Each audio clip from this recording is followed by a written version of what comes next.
Olá, galerinha linda! Estou morrendo de saudade de vocês já sabem disso, né? Eu tô repetindo isso em todas as videoaulas, mas é porque não tem jeito da gente esquecer vocês. Não tem como a professora deixar de falar que tá com saudade. Bem, sexto ano, hoje nós vamos concluir o assunto do capítulo 2, falando sobre a constituição do corpo humano. Então, nós vamos falar de células, órgãos, sistemas, organismo, tecidos e concluir o conteúdo do capítulo 2. Então, esta é uma aula sobre constituição do corpo humano, tá bom? Bem, vamos pensar um pouquinho. O que é o corpo humano? O corpo humano ele é organizado como um monte de pecinha. A gente comentou disso na última aula, né? Ele é como se fosse um grande time de futebol, um time todo bem organizado, com partes que trabalham juntas, com um único objetivo: garantir que tudo funcione perfeitamente, tá? Então, o corpo ele é formado por células. Existem organismos, seres vivos, que vão possuir uma única célula, como as bactérias e outros seres, desculpa. E existem seres que têm muitas células, que são os pluricelulares, como por exemplo os animais. Então existem os seres unicelulares, como as bactérias, e existem os seres pluricelulares, como os animais, as plantas. As células são estruturas pequenas, microscópicas, por isso elas não podem ser visualizadas a olho nu, ou seja, sem o auxílio de uma lente, e geralmente nós usamos observar as células por meio do microscópio, tá? Nós vimos lá na página 54 do livro que o corpo ele é organizado ele tem um nível de organização. E esse nível de organização começa numa parte muito microscópica, nanoscópica, que é o átomo, até chegar numa estrutura um pouquinho maior que são as células.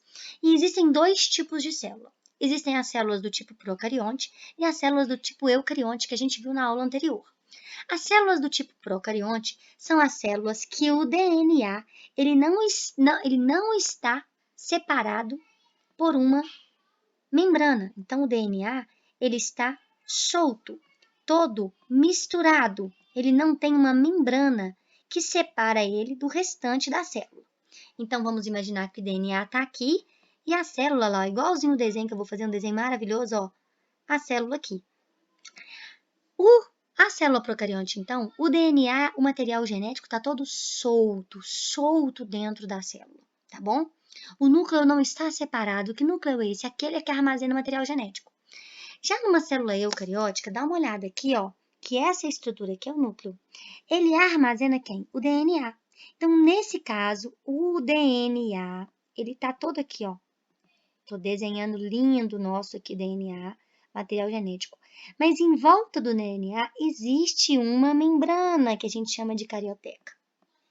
E isso está dentro de uma célula. Então, ó, lindo. Então, se vocês perceberem, vamos ver se eu consigo mudar a caneta de cor? Vamos, professora, vamos tentar mudar a caneta de cor. Se a gente avaliar aqui, olha aqui, ó, essa estrutura aqui, ó, essa estrutura aqui, nossa, muito bom esse risco aqui em volta da célula. É a carioteca, é uma membrana que envolve o material genético. Nessa célula aqui, ó, pode perceber que não tem essa membrana, falta membrana. Então, a diferença de uma célula procariótica, a diferença de uma célula procarionte para uma célula eucarionte é a presença de quem, gente? A presença da carioteca, né? Que alguns têm, outros não têm. Então, eu vou colocar a setinha aqui, ó, apontando para quê, gente? Para a membrana. Esse aqui tem a membrana. E esse aqui, gente, não tem a membrana. A diferença está justamente na membrana, que umas têm e a outra não. Então, uma possui membrana nuclear e a outra não possui membrana nuclear. A diferença está justamente, ó, aqui nessa informação. O que seria esse núcleo? O material genético, que a gente chama de quê, gente? Que guarda quem? Vamos escrever aqui, DNA.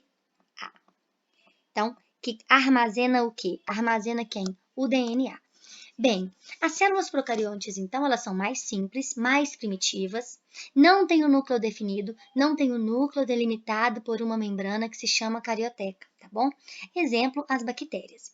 Bem, as células eucariontes, como eu acabei de mostrar para vocês, têm o núcleo delimitado por uma membrana. Na verdade, ele tem o quê? Ele tem todo o DNA, guardado dentro de quê? De uma membrana. O DNA está aqui, ó, guardado dentro de uma membrana, tá bom? Bem, a célula eucarionte, ela pode ser animal ou vegetal. Quais são as diferenças da célula animal para a célula vegetal? Vamos observar que essa célula vegetal, ela tem aqui, olha, a membrana plasmática, essa membrana interna aqui, ó. Linda membrana plasmática, tá vendo aqui, ó? Todo envoltório da... Nossa, saiu da linha. Todo envoltório interno aqui, ó, tem a membrana plasmática. Então, ela está aqui, ó. A célula eucarionte tem a membrana plasmática, mas é a membrana mais externa. Dá uma olhada aqui para vocês verem, ó, a membrana externa, tá? É a membrana externa, é a casquinha aqui. Se a gente tivesse, por exemplo, uma laranja na membrana de uma célula eucariótica, a casca da laranja representaria a membrana plasmática, beleza? Na célula eucariótica vegetal, ela possui mais uma membrana ao redor dela, que é a parede celular. Então, as células vegetais têm uma membrana a mais, que é a parede celular. Já que nós falamos da célula vegetal, existe uma diferença entre a animal e a vegetal. Vou colocar o A de animal e o V de vegetal, tá bom, gente? A diferença, eu vou circular para vocês aqui. A diferença da célula vegetal para a célula animal está no cloroplasto, que é uma estrutura que só tem na célula vegetal, o tamanho do vacúolo, que só tem na célula vegetal, e a parede celular, que também só na célula vegetal, tá? Então, essas estruturas aqui, elas dão aqui, ó, tô fazendo de vermelhinho aqui, ó, são as diferenças de uma célula animal para uma célula vegetal. Até aqui tudo bem, né? Continuando, vou deixar uma tarefa extra para aqueles que desejarem fazer, não é obrigado a fazer.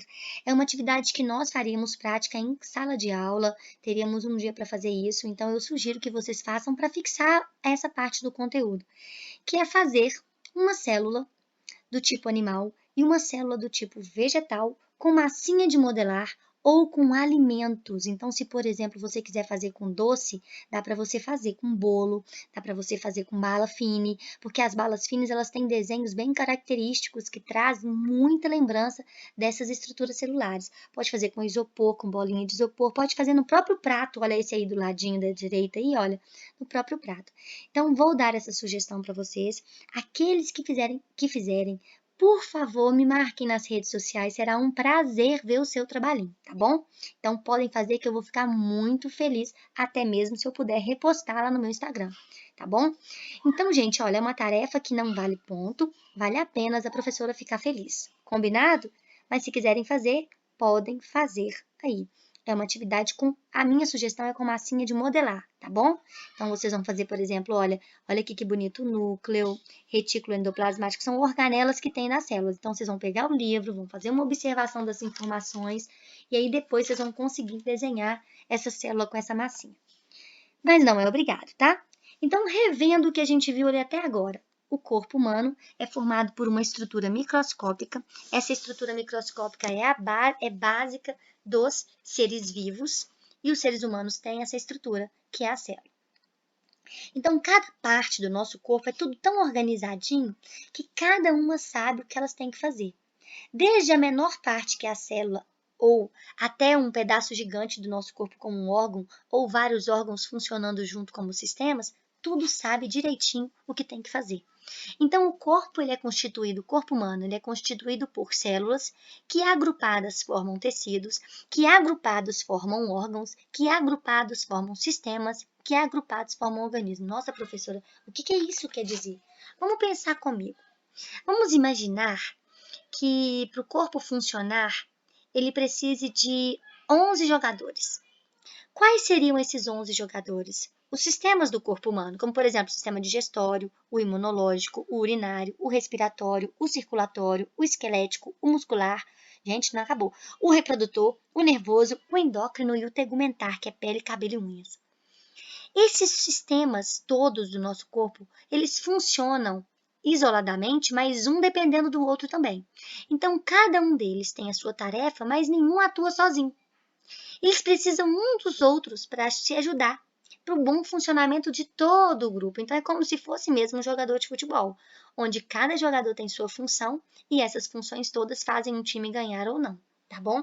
Então, vamos pensar nesse exemplo. Então, para que seu corpo possa funcionar perfeitamente, é necessário trabalho em conjunto de 11 sistemas. Quem são esses sistemas? Esses eu acabei de falar com vocês. Eles são formados por órgãos. Cada órgão tem uma tarefa dentro do sistema no que ele pertence. Por exemplo, o estômago, por exemplo, o que ele vai fazer? Ele vai ser encarregado de digerir e transformar todo o alimento que recebe do esôfago em uma massa, e essa massa vai ser transformada, vai ser absorvido todos os nutrientes e vai ser eliminado em forma de fezes, né, que é o cocô, né? Na sala eu não falaria fezes, né, gente? Vocês brigariam comigo, então é cocô mesmo.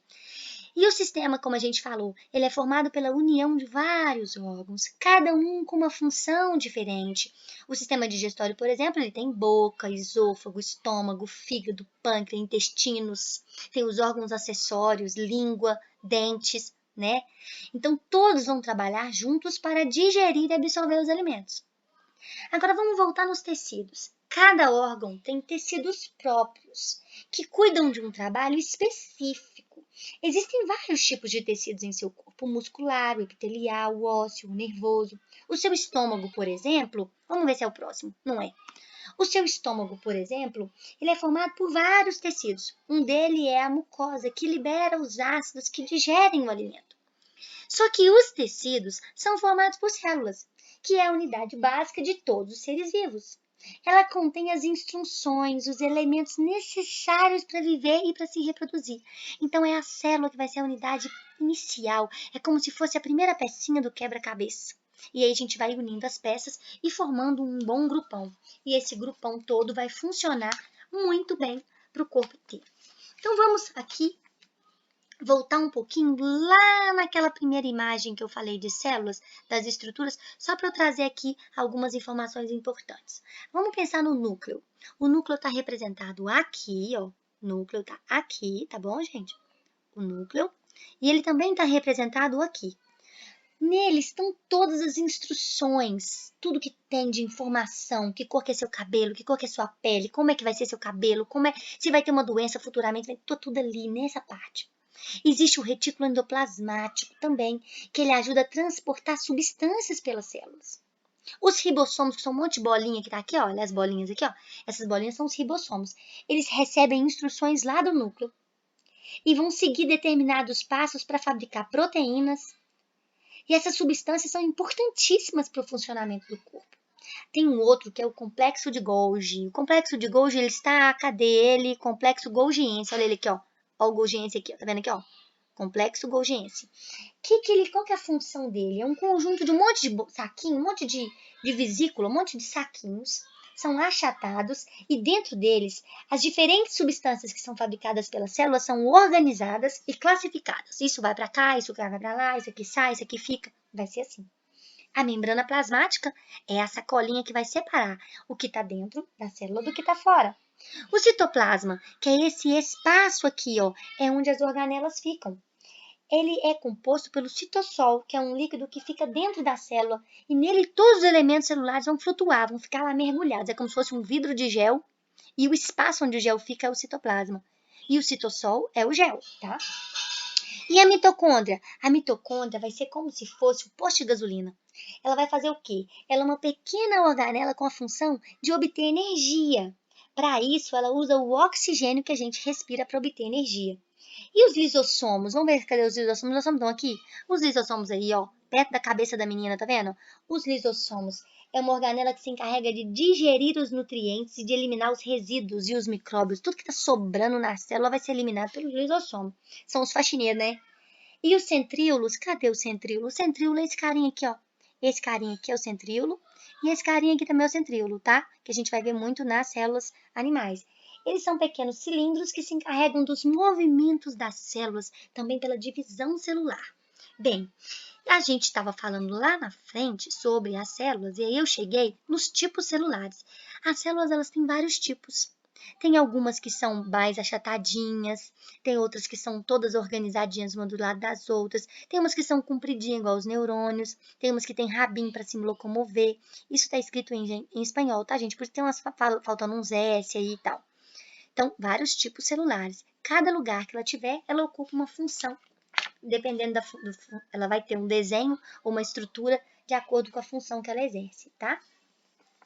E aí, a gente vai ver, ó, o tecido. A gente falou de tecidos, que o estômago, por exemplo, ele é organizado cheio de tecidos, porque um órgão é formado por tecidos. O estômago, por exemplo, olha a quantidade de tipo de tecidos que o estômago tem. Então, é todo organizadinho, né, gente? Todo organizadinho perfeitamente para funcionar todo o restante do corpo muito bem.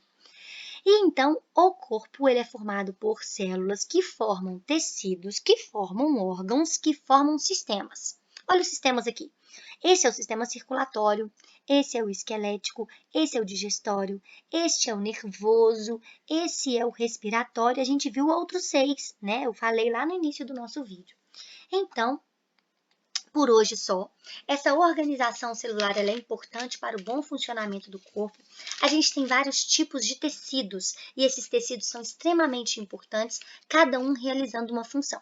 Minha sugestão para vocês é que vocês leiam a página 63 sobre os tipos de tecido muscular, da página 62 até a 65, façam uma leitura, porque está falando sobre a função dos tecidos. E essa função dos tecidos, ela vai ser trabalhada na hora da gente fazer a correção, porque a gente vai falar de acordo com a função de cada célula, tá bom? Beijo grande, gente, e até mais. Muito bom falar com vocês, mesmo que monologando. Beijo grande, tchau, tchau.